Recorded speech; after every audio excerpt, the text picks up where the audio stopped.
कर्तव्य परायणता के साथ तुरंत पहुंच गई पुलिस वहां पर और पहुंचते ही उस शख्स को वहां से गिरफ्तार कर लिया। अगली सुबह पुलिस के ऊपर दबाव बनाया जाने लगा। पता चला कि साहबजादे तो सुभाष बराला जी, जो कि तत्कालीन भाजपा के अध्यक्ष थे हरियाणा में, उनके सुपुत्र हैं। ऐसे में पुलिस को उन्हें रिहा करना पड़ा।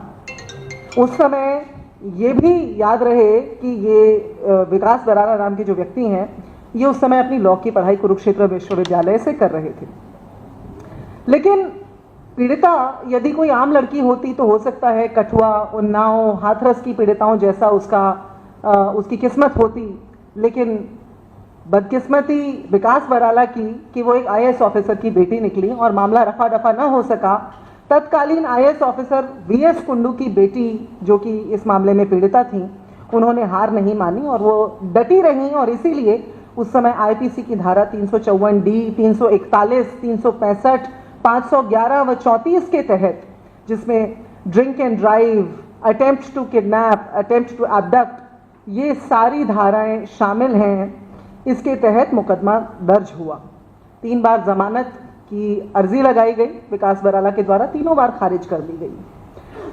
अंततः 11 जनवरी 2018 को ये गौर करने की बात है कि पंजाब हरियाणा हाई कोर्ट की जज माननीय जस्टिस लीजा गिल की कोर्ट द्वारा अंततः बेल दे दी गई, जिसमें उन्होंने लिखा अपने उस जजमेंट को, अगर आप पढ़ें तो जस्टिस लीजा गिल लिखती हैं कि प्रोसिक्यूशन की 36 गवाहियां होनी हैं, 36 गवाहों की गवाहियां अभी बाकी हैं, लंबे समय में जाकर के ये होंगी, क्योंकि आरोपी पर पहले कोई मुकदमा नहीं है, यानी विकास बराला पर पहले कोई मुकदमा नहीं है, और क्योंकि उसके न्याय प्रक्रिया से भागने की कोई आशंका भी नहीं है, इसलिए ये जमानत दी जा रही है।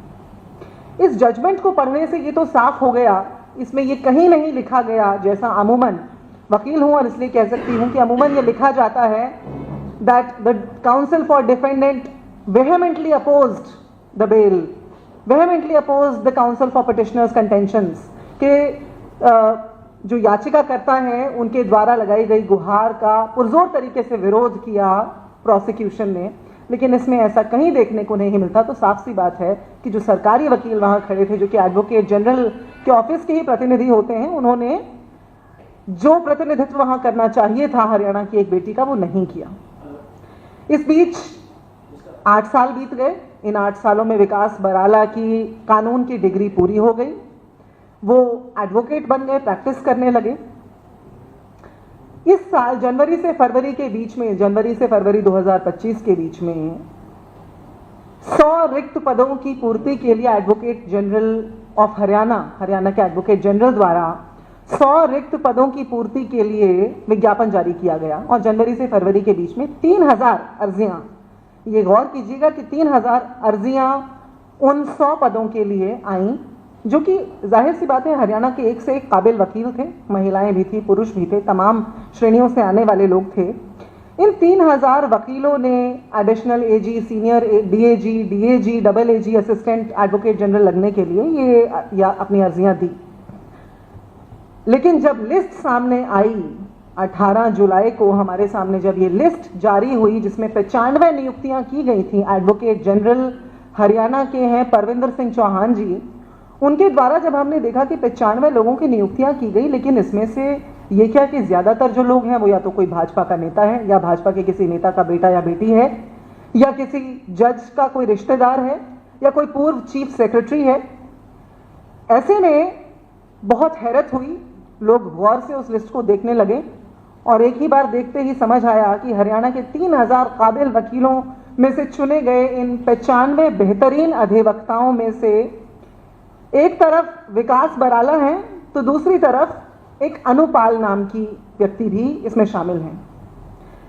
अनुपाल जस्टिस लीजा गिल की छोटी बहन है और मैंने अभी आपको बताया कि जस्टिस लीजा गिल ने ही विकास बराला की तीसरी या चौथी जो बेल की एप्लीकेशन थी, बेल की अर्जी थी, उसे मंजूरी दी थी और उन्हें बेल पर रिहा किया था। अगस्त 2017 में अरेस्ट हुए थे, जनवरी 2018 में बेल मिली और वो जस्टिस लीजा गिल द्वारा दी गई और उनकी छोटी बहन अनुपाल का नाम इसी लिस्ट, इस 95 लोगों की लिस्ट में, जहां एक तरफ विकास बराला है, वहां दूसरी तरफ अनुपाल भी हैं, जो कि जस्टिस लीजा गिल की छोटी बहन है।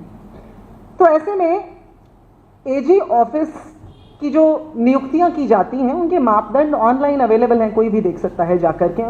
ये जो मापदंड होते हैं, जो सिलेक्शन क्राइटेरिया है, वो सार्वजनिक है मोटे तौर पर, और उसमें स्पष्ट हो जाता है कि यदि कोई भी अभियुक्त है किसी भी अपराध में, मॉरल टर्पिट्यूड में कन्विक्टेड है, अभियुक्त है, तो ऐसे में उस व्यक्ति को इसमें न नियुक्ति दी जा सकती है। और एडवोकेट्स एक्ट के धारा 25D और 35 के मुताबिक ऐसे व्यक्ति को हमारे देश में कानून की जो प्रैक्टिस है, एडवोकेट बनने का, वकील बनने का, वकालत बनने का भी अधिकार नहीं है। लेकिन यहां जिस व्यक्ति की बात हो रही है, ये तो ठीक है कि क्लियर सिलेक्शन क्राइटेरिया है, लेकिन यहां जिस व्यक्ति की बात हो रही है, उस व्यक्ति को आधी रात को नशे की हालत में अपने एक दोस्त के साथ गाड़ी में एक आईएएस की सुपुत्री, एक लड़की, एक हरियाणा की बेटी की गाड़ी का पीछा करते हुए मौका वारदात से पुलिस ने पकड़ा। और कानून की किताबों में एक शब्द होता है प्राइमा फेसाए, यानी प्रत्यक्ष रूप से दिखाई देता है कि अपराध हुआ। एफआईआर पुलिस ने मौका वारदात पर अपराधी को वहीं से गिरफ्तार करके लिखी, और बाद में ये पाया गया कि वो ड्रिंक एंड ड्राइव भी कर रहा था। तो ऐसे में ये देखा जाना चाहिए कि सर्वोच्च न्यायालय ने बार बार, एक मामले में नहीं, एक के बाद एक कई मामलों में मॉरल टर्पिट्यूड को परिभाषित किया है और ये बताया है कि जो वकालत है वो एक बहुत ही नोबल प्रोफेशन है, वो एक बहुत ही नेक पेशा है, और ऐसे पेशे में, ऐसे प्रोफेशन में ऐसे किसी व्यक्ति की कोई जगह नहीं है जिसकी नैतिकता पर सवाल उठाया जा सकता हो। और इसी कड़ी में 2023 का अगर आप एक मुकदमा देखें, और मैं आप लोगों के जानकारी के लिए बता देना चाहती हूं कि 2023 में कर्नाटका बार काउंसिल ने एक वकील को महज एक शिकायत के आधार पर, उसके खिलाफ उसकी जूनियर ने सेक्सुअल हैरेसमेंट की, यौन उत्पीड़न की शिकायत दी, शिकायत के आधार पर उसके लाइसेंस को सस्पेंड कर दिया गया। यानी कि जब तक वो इंक्वायरी चल रही है तब तक वो वकालत नहीं कर सकते हैं। तो इसके मॉरल टर्पिट्यूड पर हमारे कानून की जो स्थिति है वो बहुत स्पष्ट है। प्रिंसिपल ऑफ नेचुरल जस्टिस भी यही कहता है कि न्याय हो रहा है, सिर्फ न्याय होना ही नहीं चाहिए, न्याय होते हुए दिखना भी चाहिए। जो लोग देख रहे हैं, जो पूरा समाज सरकार की ओर देख रहा है और लॉ ऑफिसर्स की तरफ देख रहा है, उन्हें दिखना चाहिए कि न्याय हो रहा है। तो ये जो सूची जिसका जिक्र हम आप लोगों से कर रहे हैं, जो कई ऑनलाइन प्लेटफॉर्म्स पर अवेलेबल है, अब तो तमाम अखबारों में छप भी चुकी है, इस सिफारिश से लबरेज सूची जिसमें बेल देने वाली जस्टिस लीजा गिल की छोटी बहन का नाम, अनुपाल का नाम, और बेल पाने वाले आरोपी विकास बराला का नाम एक ही कलम से, एक ही स्याही से लिखा गया, उसे देख के आज हरियाणा की जनता और हरियाणा के साथ साथ इस देश के करोड़ों नागरिक जो न्याय प्रणाली में आस्था रखते हैं, विश्वास रखते हैं, वो ये सवाल पूछना चाहते हैं कि आखिरकार उनके टैक्स के पैसे से भाजपा ये अपराध की खेती ही करती रहेगी क्या? जो हमने आपको एक रिपोर्ट कार्ड भी दिखाया, और उसी कड़ी में 3000 अर्जियों में से जो 95 नाम मिले, उसमें से 2 नाम, क्या ये महज इत्तेफाक है? 2 नाम उन लोगों के नाम हैं जिनमें से एक को बेल मिली और एक उस जज की छोटी बहन जिन्होंने बेल दी। क्या अपराध का सृजन और संरक्षण ये दोनों भाजपा सरकार की प्राथमिकता है? ये हम आज सवाल पूछना चाहते हैं। क्या न्यायार्थी जनता बस अपराध की इस खेती का खर्चा उठाने के लिए ही है? और अगर ऐसा नहीं है, ठीक है, हो सकता है हम जो कयास लगा रहे हैं वो गलत हो, और ऐसा नहीं है अगर, तो प्रविंदर सिंह चौहान जो कि हरियाणा के एडवोकेट जनरल हैं, उनसे हम सीधे तौर पर ये सवाल पूछना चाहते हैं और उन्हें जवाब देना चाहिए। और वो सरकार जिन्होंने प्रविंदर सिंह जी की नियुक्ति की, जिन्होंने आगे ये नियुक्तियां की जो आज संदेहास्पद हैं, उस सरकार को भी ये जवाब देना चाहिए। पहला, कि एक से एक काबिल वकीलों को छोड़ के एक आरोपी की नियुक्ति, वो भी हमारी बहन बेटियों को न्याय दिलवाने के लिए, एक लॉ ऑफिसर के तौर पर न्याय की लड़ाई लड़ने के लिए एक आरोपी की नियुक्ति किस बिना पर की गई? ये पहला सवाल। 3000 अर्जियां थी, उनमें से 95 नियुक्त हुए, तो जो हजारों जो रिजेक्ट कर दिए गए, उन्हें किस आधार पर रिजेक्ट कर दिया गया था, उनमें क्या कमी थी, किस आधार पर विकास बराला और अनुपाल का चयन करने के लिए इन वकीलों की अनदेखी हुई। और तीसरा बड़ा अहम सवाल, क्या ऐसी ही सिफारिशी, जो आपने रिपोर्ट कार्ड देखा, इसमें आपने देखा राम रहीम 16 बार पैरोल पर बाहर आए, और कब बाहर आए? चुनावों से ठीक पहले, और बाहर आकर अपने डेरे में लंबे चौड़े सत्संग करते हुए पाए गए। तो क्या ऐसी नियुक्तियों, ऐसी लचर नियुक्तियों की वजह से ही, ऐसी सिफारिशी नियुक्तियों की वजह से ही क्या सरकार न्याय का पक्ष ले पाने में असक्षम है? क्या ऐसी नियुक्तियों के कारण ही राम रहीम जैसे लोग हर बार चुनाव से पहले पैरोल या फरलो पर बाहर आ जाते हैं? क्या ऐसे ही नियुक्तियों के कारण बृजभूषण शरण सिंह जैसे लोगों का संरक्षण होता रहता है? क्या ऐसी ही नियुक्तियों के कारण मोहन लाल बडौली, जो आज भी भाजपा के प्रदेशाध्यक्ष हैं हरियाणा में, क्या ऐसी ही नियुक्तियों के कारण ऐसे जो केसेस हैं वो अधर में लटके रहते हैं? ऐसी एफआईआर्स को कोई अंजाम नहीं मिल पाता, जहां पर निर्दोष, इनोसेंट अंटिल प्रूवन गिल्टी, जब तक साबित नहीं होता तब तक इनोसेंट हैं, ऐसे लोग सालों से जेल में सड़ रहे हैं।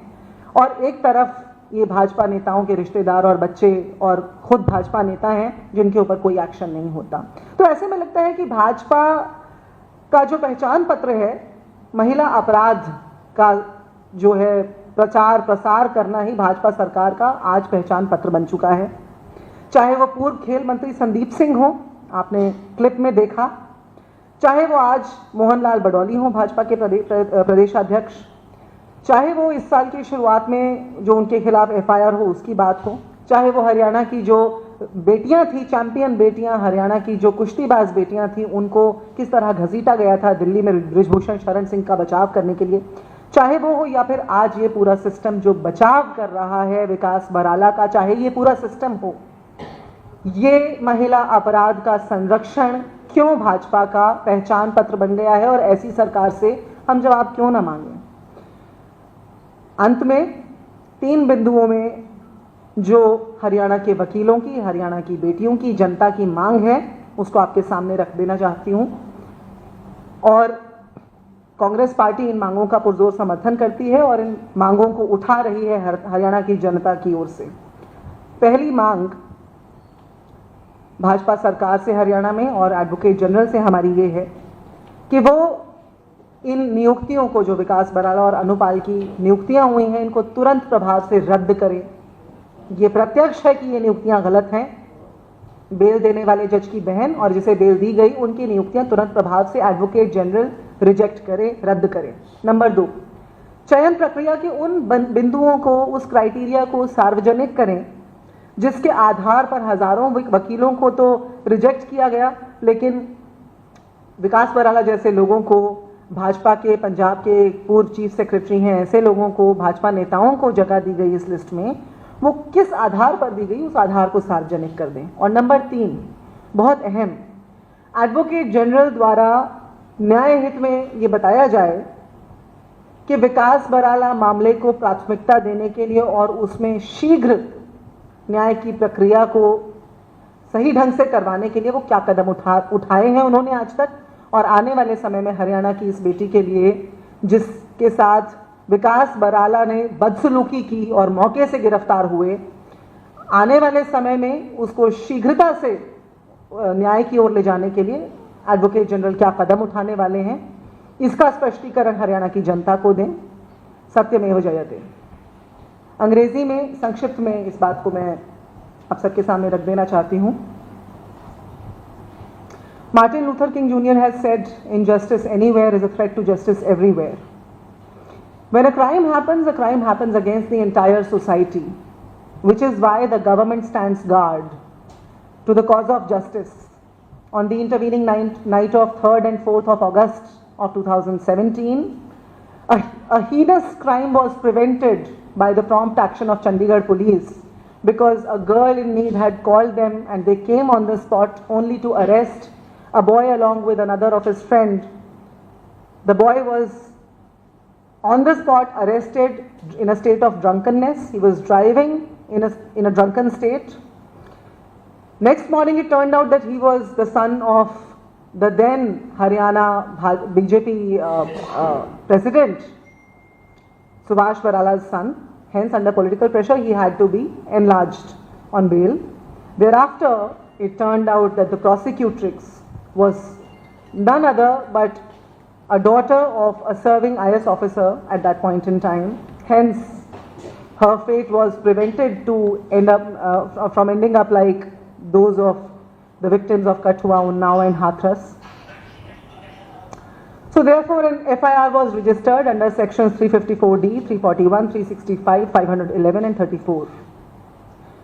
Many attempts were made by Vikas Barala to be enlarged on bail. He applied for bail multiple times. Every time the bail was rejected. But finally the bail was granted on the 11th of January 2018.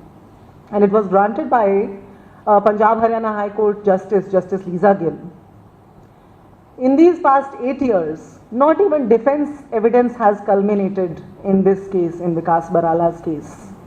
The judge, while granting bail, Justice Lisa Gill, while granting bail to Vikas Barala, had cited reasons that he has clean antecedents, had cited reasons that there is no reason for him to abscond the course of justice, and that there are 36 prosecution witnesses to be examined. So it will be a time-taking process. Hence, there is no reason to keep him incarcerated in the meantime. Now, in these 8 years, although this prosecution has been extremely slow, this course of justice has been extremely slow in Vikas Barala case. But what we saw in the meantime is that Vikas Barala not only finished his studies in law, but enrolled in the Bar Council to practice laws. Whereafter, on 18th of July, a list came out of law officers in Haryana appointed by the Advocate General Pravindra Singh Chauhan. This list came out as a result of an advertisement in January-February 2025 that was advertised, whereafter 3,000 plus applications were received by Advocate General's office. When the list was explored, it turned out that there are 2 objectionable names besides many other favorites of the BJP or the judiciary in that list. But the 2 names, one was of Vikas Barala, of course, the accused in the instant matter that we are talking about, and the other was the younger sister of none other than Justice Lisa Gill. Justice Lisa Gill, who had granted bail to Vikas Barala after multiple failed attempts of his asking for bail. The eligibility criteria for these appointments of law officers is amply clear before all of us. The Advocates Act provides under sections 25D and 35 that people convicted for moral turpitude, convicted against crimes, against humanity, against women, may not be allowed to practice law, may not be allowed to be appointed law officers. But in this case, it is to be seen that the offence is prima facie, and the man in question, Vikas Barala, was arrested on the spot in the middle of action while he attempted to abduct the daughter of a Haryana IS officer, Mr. V.S. Kundu, at that point in time. We have plenty of examples where advocates have been suspended because of their moral turpitude. The most recent one being Karnataka Bar Council suspending an advocate for merely a complaint of sexual harassment in the meantime while the inquiry goes on. However, the government of Haryana, the BJP government of Haryana, which has shown lackadaisical conduct in these appointments, the Advocate General Mr. Pravindra Singh Chauhan seemed to have absolutely looked away from the fundamentals that have been reiterated by the Supreme Court again and again in cases of moral turpitude, especially when it pertains to a profession, a noble profession like that of law. So as per the principles of natural justice, I wish to remind that justice should not only be done but also be seen to be done. It is the Advocate General who is the chief legal advisor to the government and ensures the balance of justice never tips. Therefore, it is his responsibility to see that the best legal minds are appointed to stand guard the cause of justice in a state, and especially in a state like Haryana. This list of favorites parallels the name of accused Vikas Barala with that of relief giving just with that of relief giving, pardon me.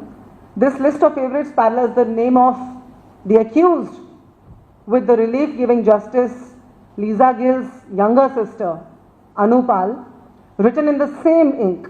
Such citations shake up the public conscience and faith in the judiciary, in the government, in the entire system.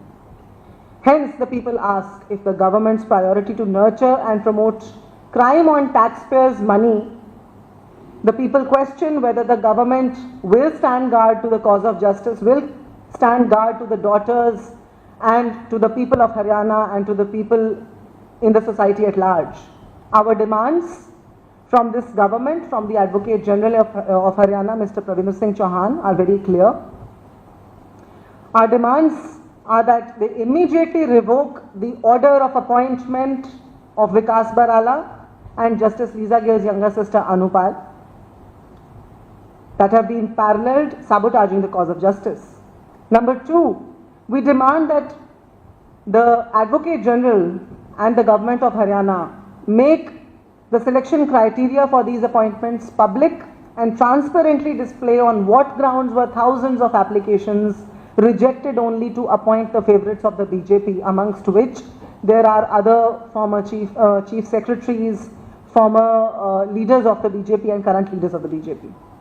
And the third demand that we urge today for is that the Advocate General of Haryana, Mr. Pravinder Singh Chauhan, to take steps for speedy justice to be granted to this daughter of Haryana and to all the daughters of Haryana, and fortify people's trust in judiciary by taking such steps, and make it public that such trials which are lagging behind lethargically are being taken up on priority, and that these appointments are not made merely to protect those in power and their kith and kin.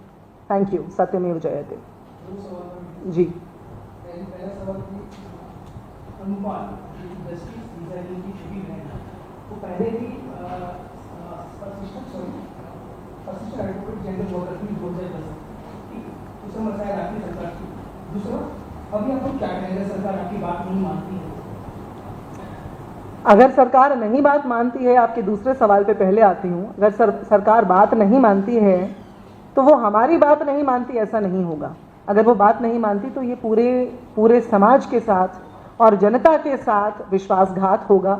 जिन्होंने बड़े विश्वास के साथ उनकी सरकार को चुना, वो बहुत गर्व से बोलते हैं हमें तीसरी बार चुना गया है। और ऐसे में आपके पहले सवाल पर आते हुए आपने कहा कि पहले भी वो लिस्ट में थी, लेकिन उस समय उनका नाम एक ऐसे आरोपी के साथ उस सूची में शामिल नहीं था जिसे उन्हीं की बड़ी बहन ने बेल दी हो।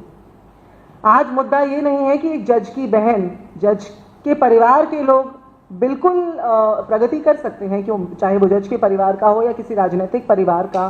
सवाल आज ये बहुत सारी राजनीतिक नियुक्तियां हैं, हम सब पर सवाल नहीं उठा रहे। हमारी जो आज मांग है वो इन दो नामों के प्रति है, क्योंकि ये सीधे सीधे एक क्विड प्रो क्वो को दिखाता है। एक जज जिन्होंने एक आरोपी को बेल दी, उस आरोपी का नाम और उस जज की बहन का नाम एक सूची में होना एक सभ्य और एक सेहतमंद समाज की निशानी कतई नहीं हो सकती।